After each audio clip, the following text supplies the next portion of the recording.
If you don't know what a furry is, you might be living under a rock. Today, we're talking about something the internet loves to misunderstand, something that gets way too much hate for no real reason. Something fluffy, chaotic, and surprisingly wholesome. Yes, furries.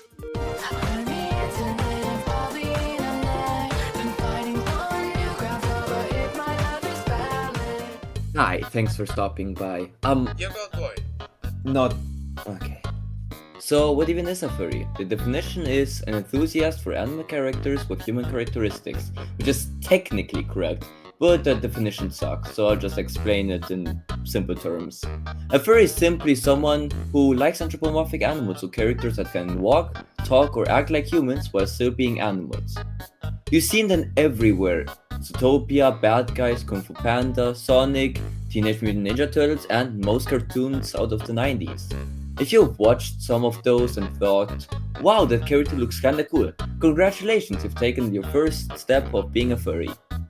Most furries have something called a fursona, which is basically a persona, but as an anthro animal.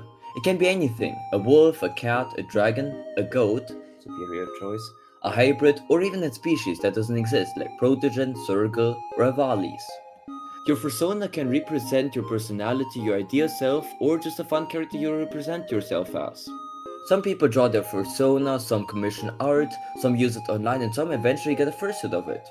Furries are everywhere online: YouTubers, musicians, game developers, animators, streamers, artists, and writers. The furry fandom is one of the most creative communities on the internet. People become furries for all kinds of reasons. Some love art and the character design, some enjoy role-playing and storytelling. Some feel more confident expressing themselves through a persona. For so many, the furry fandom is a place where they can feel accepted and free to be themselves. But of course, we have to talk about hate. Furries get a lot of it, and almost all of it is undeserved. Mainstream media has made fun of them for years. Fake news reports have exaggerated things. But here's the truth. Being a furry isn't weird, dangerous, or shameful. It's just a fandom, like anime, gaming, cosplay, or superheroes. It's just a hobby, but fluffier. Then there are anti-furries, basically furry haters, and honestly, most of them are just kids trying to be edgy online.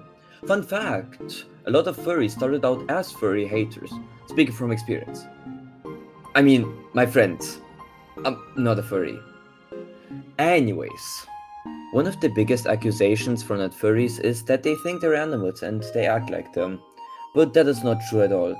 Furries don't act like animals. They just like the thought of anthro characters, so like stated previously, animals with human characteristics. And if they act like animals, it's mostly for roleplay. Or they're Therians, but that's a different video. And here's a part that people don't talk about enough. The fandom raises huge amounts of money for charity, it's extremely LGBTQ friendly, and it's one of the most creative communities online. People make lifelong friends. The fandom is way more wholesome than the internet gives it credit for. So yeah, that's all about furries. I could go on and go into detail about what exactly furries are, but I think I explained it well enough in simple terms. Also, thanks a lot for stopping by and watching this video, and I hope I'll see you in the next video.